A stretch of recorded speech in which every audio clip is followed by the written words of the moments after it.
Assalamualaikum teman-temanku semuanya. Dimanapun Anda berada. Bagaimana kabar kalian semuanya?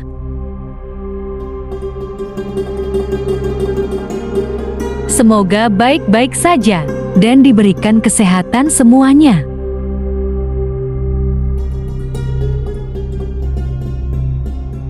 Kali ini saya akan membagikan sebuah pengajian, ceramah, tausiah, dakwah dari Gus Baha yang membahas tentang perlunya para ulama-ulama modern.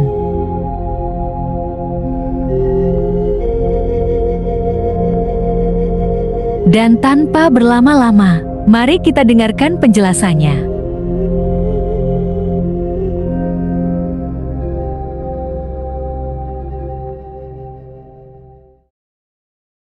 Terus cara ulama-ulama hakikat, Allah nggawe ireng yu ben ketok putih.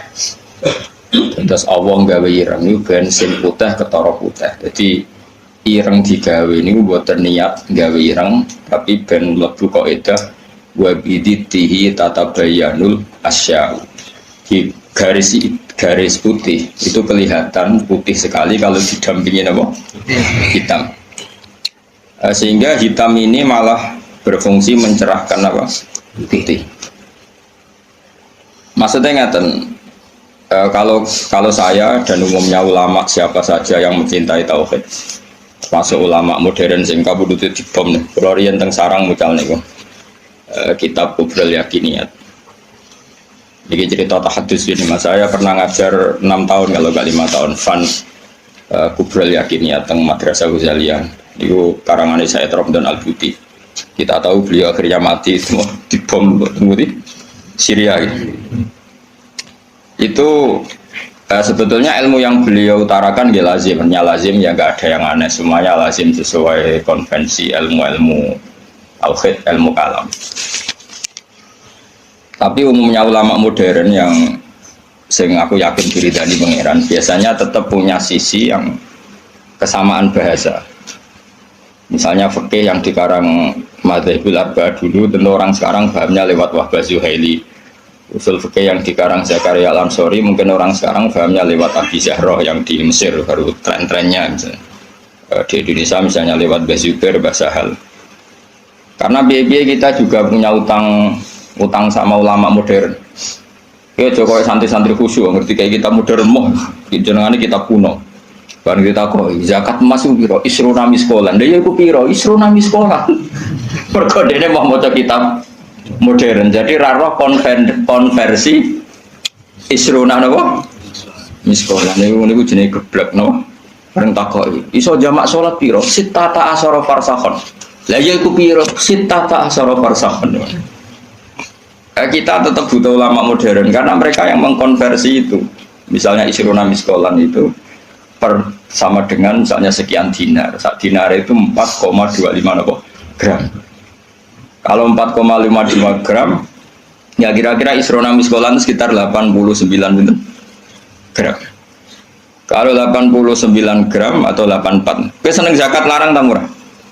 Iki tak tes. Kowe seneng nisab zakat larang murah? Larang, medit berarti. Harga efeknya itu nak darah di wajib itu 69 gram, berarti kan dia 64 rawajib zakat konangan asli. Jadi uang milih nisab larang itu mesti medit, orang kok mungkin medit, mesti medit. Alasannya ikhtiar, tapi tetap jadinya itu medit. Kalau orang tahu debat wong kalah, kecuali pisang debat wong medit, wong mesti kalah kok. Apa itu? Teke wong medhit luwih cerdas no. Mergo tukang perhitungan no. Wong lomo kan biasa dibulatno no. Repot wong medhit wis. Mari cepet kiamat. Sampeyan saiki tak bedhei. Ini penting kalau terang.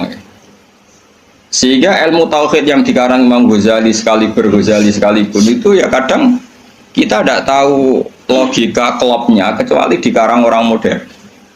Saya utang jasa ya, termasuk saya sering cerita di sini. Saya dulu ngaji sama Mbah Mun itu kitab Al-Husnul Hamidiyah. Itu dikarang orang kemarin sampai sekarang jadi pelajaran di madrasah sarang. Kelas pinter ini? Kelas kalian? Kelas 2 aliyah. aliyah diniyah maksudnya orang aliyah kurikulum. Mbok apa dano. Ngeten bisa rungokno tenan. Di antaranya komentarnya Said Ramdan Al-Buti dalam Kubrul Yakiniyat itu. Beliau cerita begini. Ayo do goblok bareng atau pinter bareng. Ini saya kalimatnya persis seperti itu.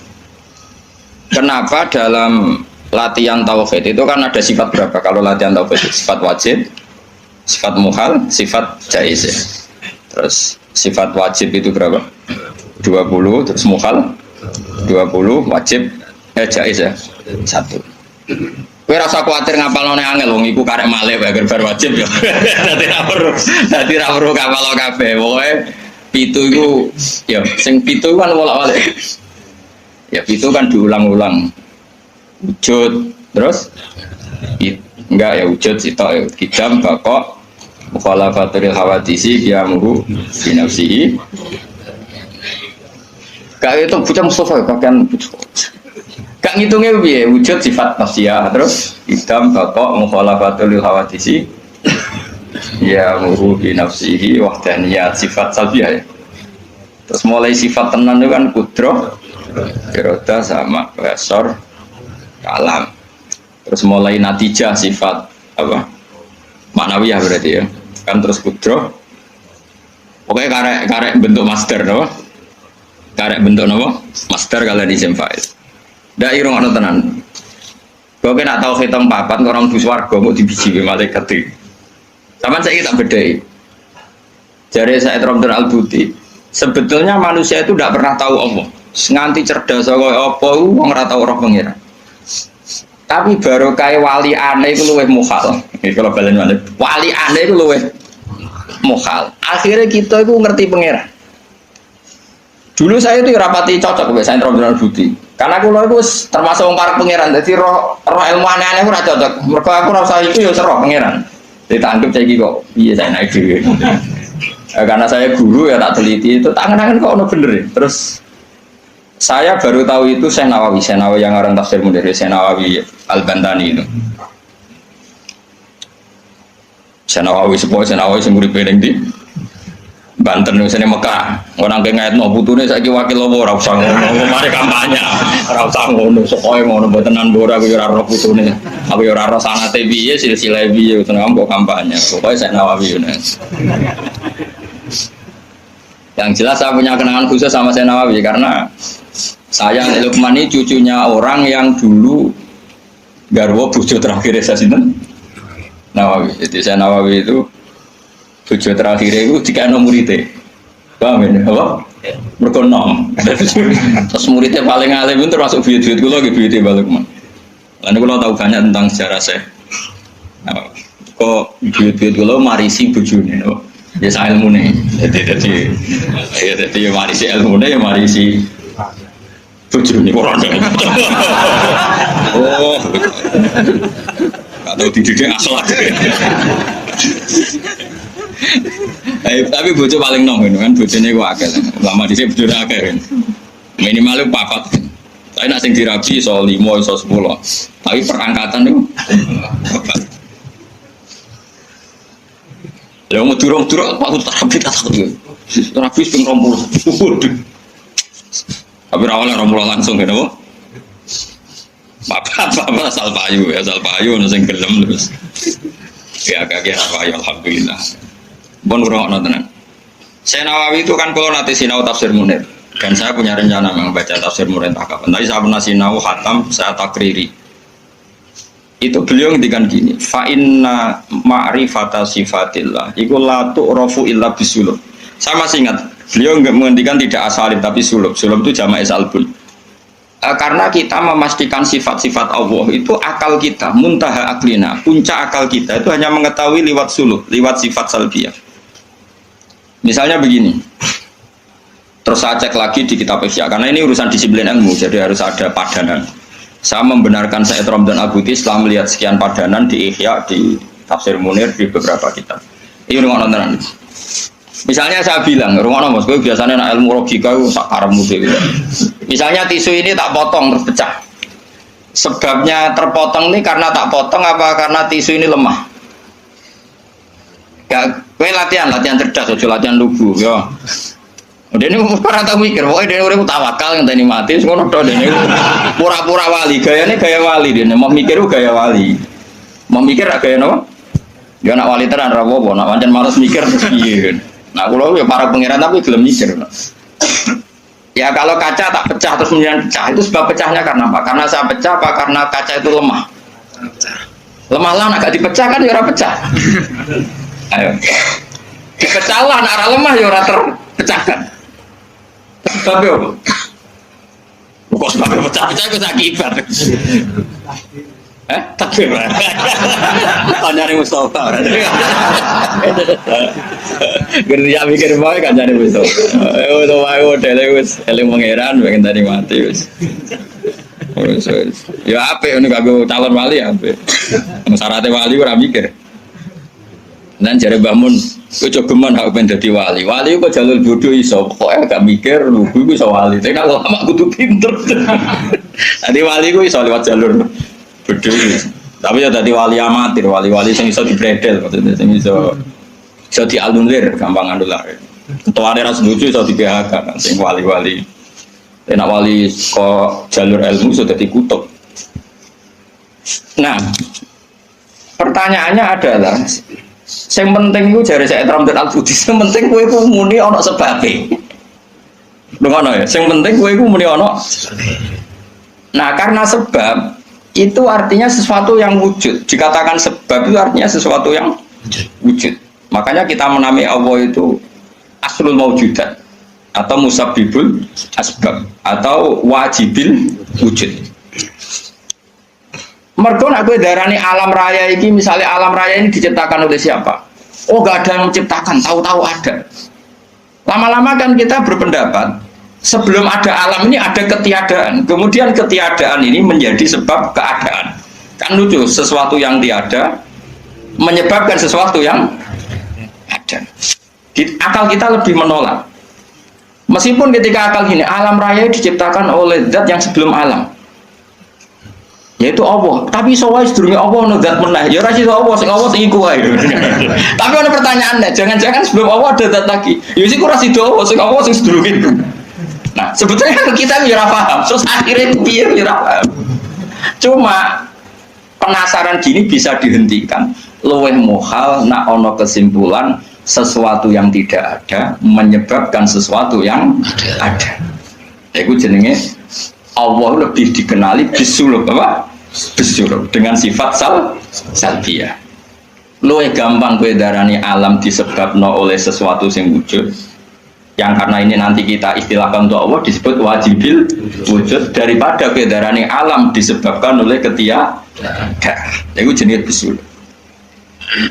Makanya kita menemukan Allah nak cara ilmu tauhid disebut harame utawa mukhalid daur mek tasal. So kita serasa mikir daur tasal malah bulat meneh. Paham ya? Jadi det itu penting.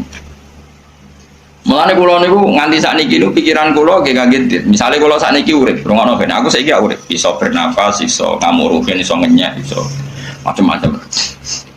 Mau ngenyek rogen barokah ngurangi dosane nambah derajate. Jajane ngurangi ganjaranku kena ngenyekku. Tapi kan stokku ganjaranku akeh ra apa-apa lah. Dan ini ngritik uang dosa. Ngurangi ganjaran. Tapi kan cek cukup lah. Nah itu menurut saya cukup. Karena misalnya ganjaran mulang itu kan 100 ya. Ganjaran ngenyek loro. Apa dosane ngenyek loro cek 90. Cek susah lah. Jadi aku mau ana totalane lah. Ngono. Karena aku mulang rugen ganjaran di 100, ngenyak Mustafa paling siji lah, gak mandi loro. Berarti cek bro 90. Tapi nak ngenyak Mustafa langsung dosa tok kan kowe ora mulang dene. Jadi kau jadi roh aku ora oleh gitu. Roh ana. Iki penting ya, gue ngelatih tauhid. Ya napa nggih ngelatih napa? Tauhid. Setan itu kepinginnya wong itu gak berpikir. Sehingga terjadilah teori Tobiyah. Tobiyah itu alam ini wujud dengan dirinya sendiri. Kata dengan sendirinya sendiri itu diulang-ulang. Terus ditambahi rofahiyah. Eling-eling rofahiyah itu urip mapan. Butuh kelon-kelon, butuh mangan-mangan, butuh turu-turu, butuh dugem-dugem.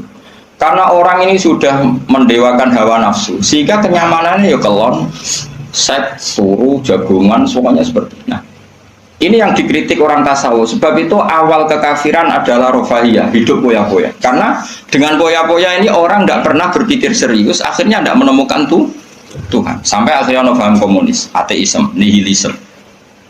Saya itu pernah ketemu orang ateisme, tanya saya gini, Pak Bah, saya ini cara berpikir ateis. Saya mau iman, kalau Anda bisa membuktikan Tuhan itu siapa?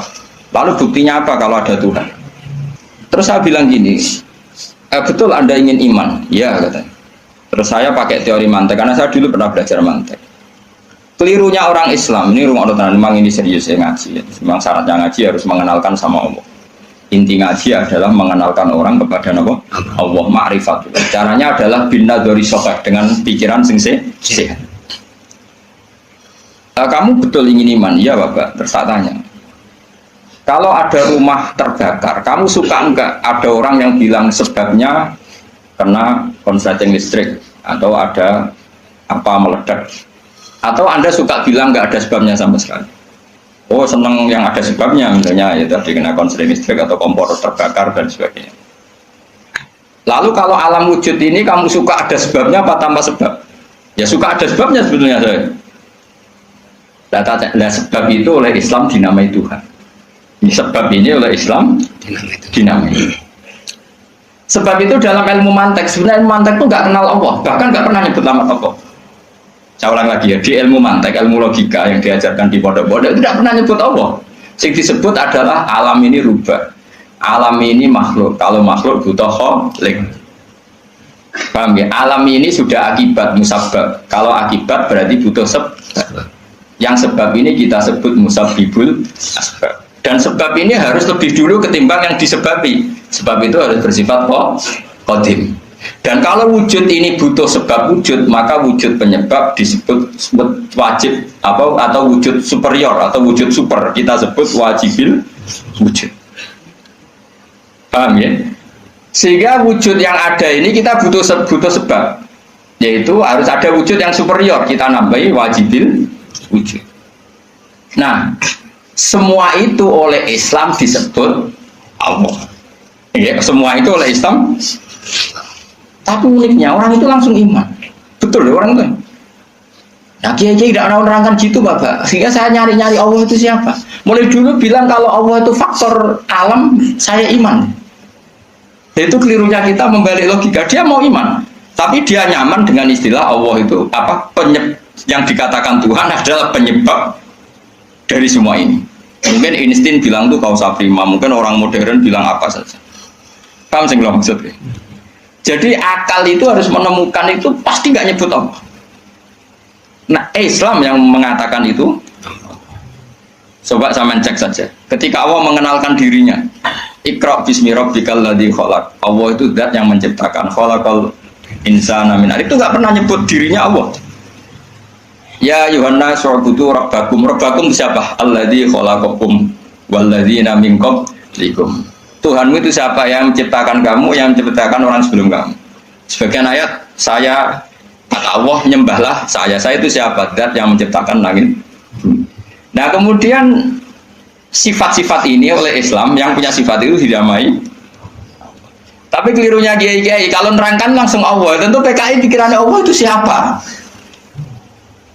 Padahal akal hanya punya rumus, alam ini butuh penyebab ini kita sebut musabbibul asbab atau kausa prima atau wajibil wujud. Yang Islam secara agama menamai itu Allah. Jangan langsung Allah, langsung Allah mesti ditanyakan Allah itu siapa? Paham ya? Nah itu kelirunya kita. Kita juga ikut keliru dalam apa?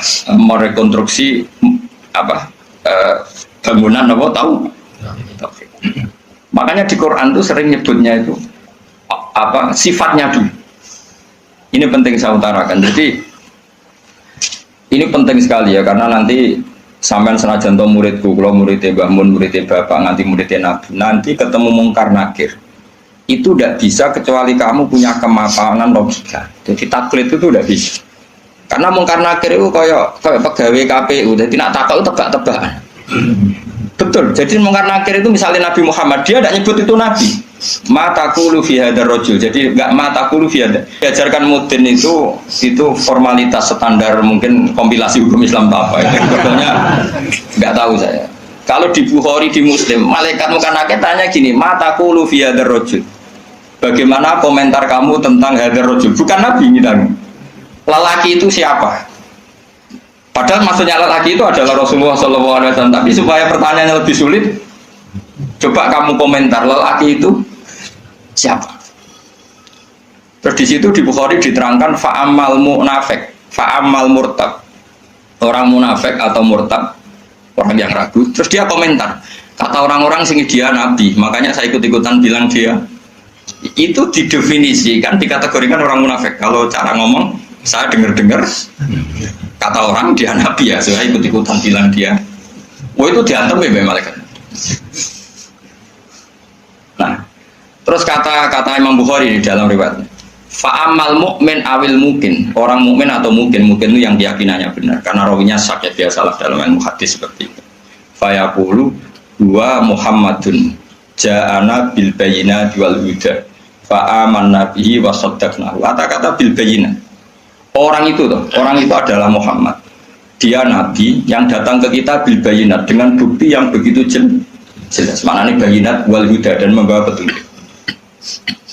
Misalnya begini, ini yang saya alami. Kamu boleh copy paste, boleh ngeblat pikiran saya, tapi saya tidak menjamin mungkar nakir mengasisi karena syaratnya harus dari pikirannya sendiri. Tapi kita warai kerpean ya, misalnya begini, ini saya dan saya tanggung jawab sampai ketemu Allah. Aku roh Kanjeng Nabi nak nabi itu mergo ajaran sholat. Saya loh. Meskipun saya tentu sudah iman dengan barokahnya Quran, hadis, guru-guru kita sudah iman. Tapi aku roh nabi nak nabi tenan itu gara-gara sholat. Yaitu Nabi ngendikan as-sholatu imaduddin, sholat itu cagai aku. Coba kalau dia seorang raja, ngapain menjadikan orang dikon sujud ning pangeran, dikon rukuk, dikon happy mek pangeran. Itu satu, as-sholatu imaduddin. Terus Nabi ku mati-matian. Nah, ono sahabat gak sholat jamaah. Itu jare Nabi sekali-kali wong tak kon ngimami santri, aku gak ngimami. Ape moro mae wong-wong sing ora sholat apa? Jamaah tak obonge, Mas. Itu dua. Tiga, Nabi itu ketika perang itu kondisi paling emergen, ikut tetap sholat. Bahkan Nabi saking senengnya sholat itu nak lumo, kok sholat sunat, iku nama tawat jadwi rohilatu, kadang madem ngetan, madem ngulon, sementing iso sholat. Terus Nabi nak muji sholat itu sundul langit, saking muji ini sundul langit, wajuilat kurrotu aini fi sholat, aku ayam nak gue sholat. Sifat ini sifat raja apa sifat orang yang dekat Allah? Itu pasti nubuah, gak mungkin orang akal sehat. Misalnya orang yang jadi presiden, kepinginnya ya suworo, kepingin jadi rojo, kepinginnya monarki anak turunnya jadi. Ini dah itu semua. Gak mungkin kalau gak nabi kok orang punya berpikir sholat gitu, paham? Dong, teman. Jadi gak mungkin di sholat itu kalau gak keluar dari seorang nabi. Dan itu dibuktikan perang ya sholat, bahkan beliau mewajibkan angger wong ijo nyawane wajib. Raiso ngadeg luguh, raiso luguh, selaya-laya, raiso mengkas-mengkis lah, sholat ning atine. Pokoknya yang berbau sholat bahkan nggak ditoleransi ditinggal sama sekali karena ini hubungan manusia dan Tuhan dan Allah. Saya pikiran gue sederhana, orang mungkin mau di pikiran gue kok gak nabi gue gak apa Einstein punya pikiran gitu. Isaac Newton misalnya, atau tokoh dunia Aristoteles, Plato, meskipun iso udah menemukan benda ini relatif. Ya mesti relatif. Misalnya manuk doro, ya rumah misalnya manuk apa merpati atau manuk kentilang, itu kan cara wong-wong rak manuk yang tidak sangar, tidak ganas. Sing ganas itu manuk apa bidung atau manuk apa lang, mergolang bisa mangan terkuku. Iya jari terkuku lang itu ganas, tapi jari ular tetap terkuku apa?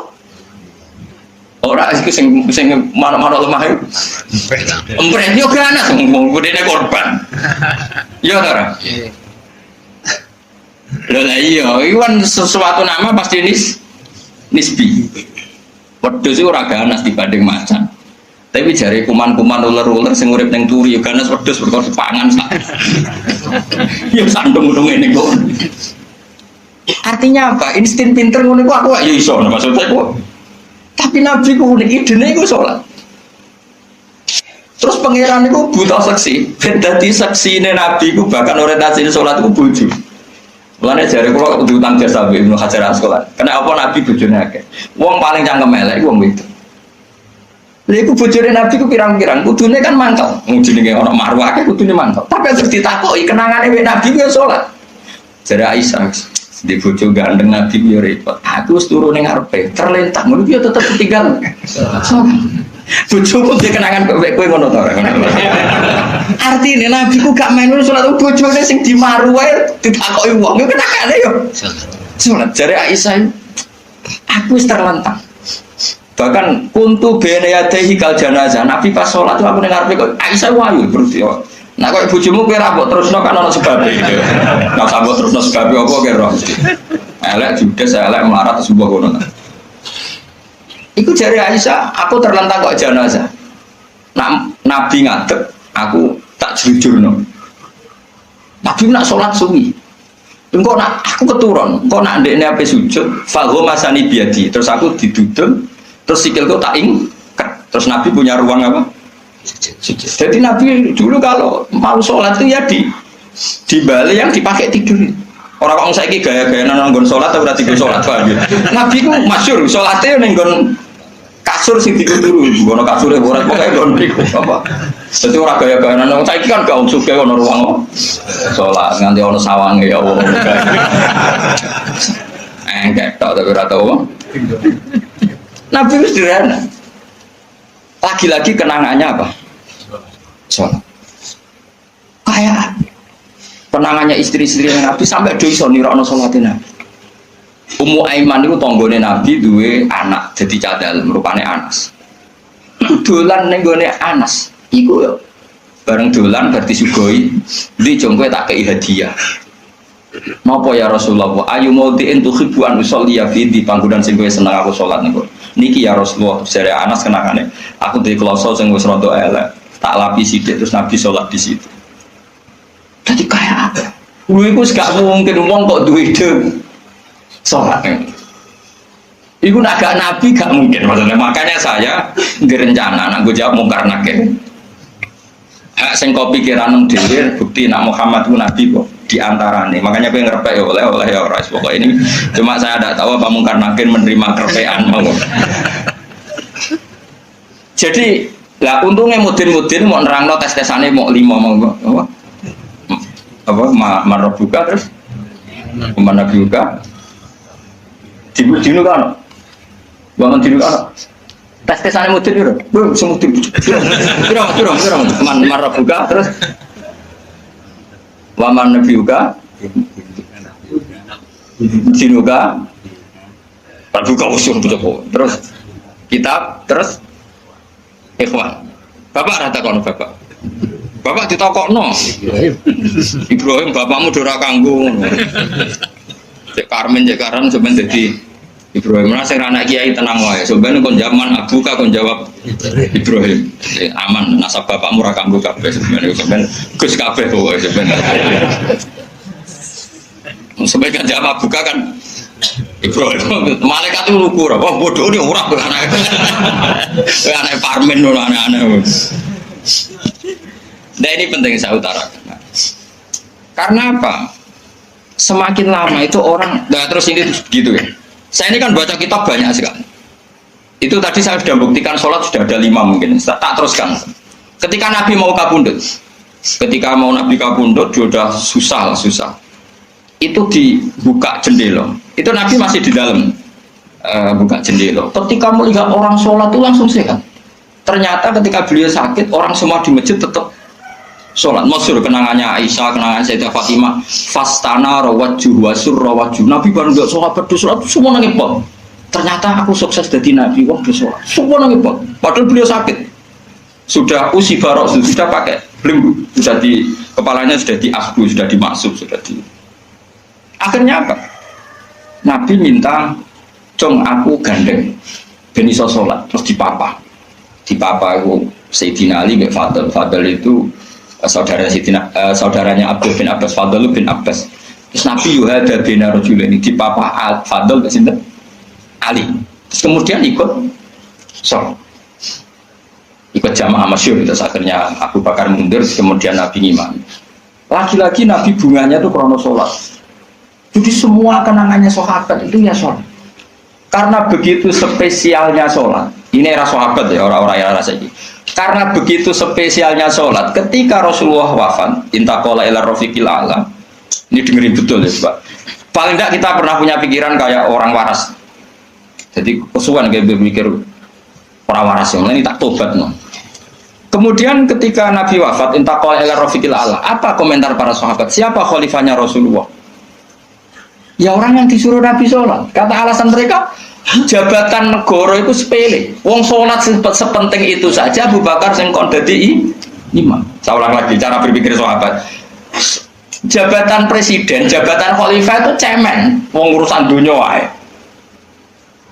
Wong urusan sepenting sholat wae sing sowan pangeran dikongkon mimpin Abu Bakar. Apa meneh dia mau urusan dunia ben Abu Bakar. Itu ukurannya kelayakan jadi pemimpin itu juga sholat gitu Pak. Paham ya?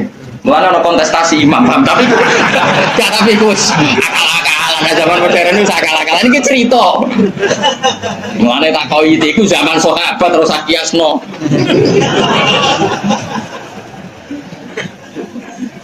Tapi zaman pernah dengar toh, ketika sahabat milih Abu Bakar alasannya apa? Karena Abu Bakar ditunjuk ngimami sholat. Terus pikiran mereka sholat sepenting itu saja oleh Rasulullah diridakno dipimpin Abu Bakar. Dia sudah khalifah Abu Bakar. Kayak apa urgensinya sholat sampai semuanya rujukan. Terus Nabi juga ngendikan, "Sumben jong kowe nang mahsyar iku amaliyane ora pati dihisab. Pertama dihisab itu sholat. Terus sholat Allah liyane gampang. Lagi-lagi sholat yang dipuji. Tapi sekarang orang Islam modern ini koyo LSM. Jadi pikirannya itu gimana supaya orang kaum marginal itu sing orang supaya ke tengah. Jadi kayak pemain bal, itu rumus-rumus saya kok pemain bal. Orang yang termarginalkan supaya di tengah. Terus orang-orang miskin itu bisa dibasmi. Oleh basmi piye malaikat Mikail ora kepen rezekine ngentekno. Jadi gak pikir sampai wong melarat ora sholat luwih dibela timbang wong mapan sholat. Mergo wong mapan sholat jenenge berjuwis. Nak wong ora sholat tapi melarat iku kaum pinggiran. LSM serengane bela kaum pinggiran. Padahal iso wae Allah ngukum wong ora sholat rezekine angel. Sing sering sholat diparingi barokah uripe rezekine jembar. Tapi sebagian wong-wong LSM ya ora kabeh tapi kakean sing ngene iki, paham ya. Sing sholat mapan go mobil dianggap berjuwis antisosial. Sing ra sholat terus Allah ngukum melarat tetap dibela-bela mergo napa marji. Ngene kejogeman melok ngono niku iku wong Islam. Kejogeman iso wae dekne melarat mergo uripe boros. Di dhuwit sithik dienggo narkoba, di dhuwit sithik nggo bokeng wong wedok, terus melarat. Bareng melarat berhubung melarat tetep mbok bela mati-matian. Tapi tak kok pangeran itu piye? Iku tak hukum malah mbok bela gitu piye. Lah saiki lagi ora percaya tak kok aku. Sapa wae wong paling melarat ning donya terus tak kok ya asal usule. Kira-kira mergo Allah sing zalim apa masalah ngene? Wong merantau sing ning dalan-dalan rata-rata ya ana mutunge. Melarat ning desa isin tukaran mbek Pak D Pali terus mutung anti silatur rohim terus minggat sementing rawuh dulur. Lho padahal ngendikane Kanjeng Nabi paling cepet dadekno sumpeke rezeki adalah qatur rohim. Wong lungane wae niate ngaduhi dulur. Iku jenenge apa qatur? Terus dihukum mbek pangeran merantau kangelan. Tapi saya tidak nuduh semua orang seperti itu. Tapi aku yakin nggak mungkin seperti ini tanpa sebab. Terus bila-bila nih, mereka kau mau dikoidah marginal berjuis, apa? Marginal. Kalau pikiran ini terus, nanti kita kayak zaman PKI kan. Saya tuh punya kenalan gus-gus banyak di Kediri, di Madiun, di mana.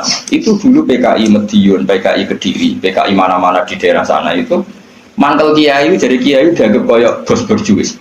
Santri yang kerja ngurmat apa? Kebon, kiai ini tengok-tengok yang ngomong untuk setoran, jadi nganggep kiai kok ketua geng.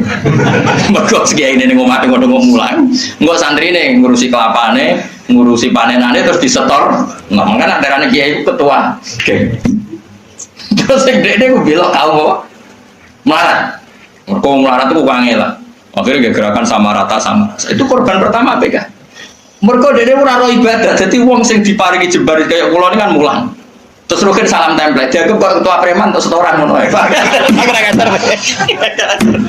Yo mati yo jenenge wong bingung kabeh diprovokasi ngono iku yo. Mati. Akhirnya pertama yang dilibas PKI yo kiai, perkarane provokasine ngono. Lho kayak agak arek kiai, aku anak kiai putune kiai itu terus cerita. Padahal kiai-kiai iku mapan mergo barokah wa taqillah sallahu makhraja. Mesti ora ana wong takwa ora diurusi pangeran. Kula niku yo ora pati pinter pergawe tapi yo kerupak mek pangeran. Umum yang kaji kula yo kaji. Umum yang payu rapi yo rapi.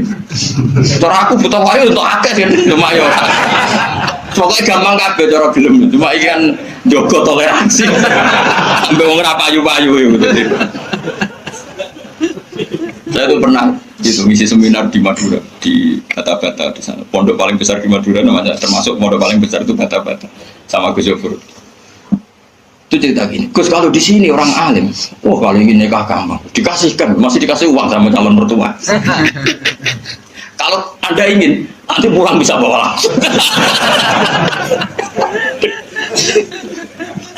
Ini Madura, negara Islam. Yang pemandunya itu bilang, waduh, aku ngaku kesuwen dari kiai Jawa Tengah, kesuwen ratau orang-orang itu, jadi saya kaget tuh, masa gitu ya? Lalu ada benderanya lagi, pengiringnya, tak tanya apa betul gitu? Oh ya, betul sekali. Padahal kecerdasan Madura itu yang paling bisa ngalahkan kecerdasan Pak Habibie guyonannya. Karena kalau guyonannya Pak Habibie itu tanya, coba ukur ketinggian tiang itu, tiang bendera. Oleh orang Madura dinaikin. Ditanya, kenapa tidak kamu copot? Itu kan tiangnya kan copotan. Kenapa tidak kamu copot ukur di bawah? Oh namanya agak ketinggian Pak.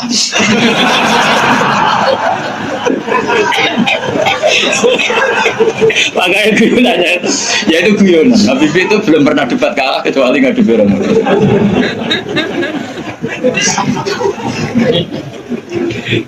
Tapi di sana juga gitu guyonan. Tapi memang orang Madura itu nak guyon. Orang Madura tak tanya, memang guyonannya gitu ya betul. Memang Madura cerdas-cerdas. Jadi wong sekarang iso bayangno itu. Pikir gue beda memang. Nah, perasaan saya di sana itu kayak di Thailand karena pulaunya terpisah terus bahasanya beda. Jadi kalau orang Madura ngomong sama orang Madura kayak ada di Indonesia juga. Kayak di Thailand.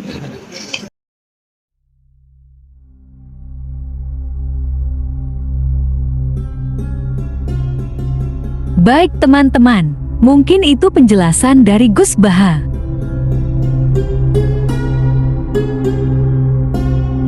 Semoga bermanfaat dan kita bisa sama-sama belajar. Wassalamualaikum warahmatullahi wabarakatuh.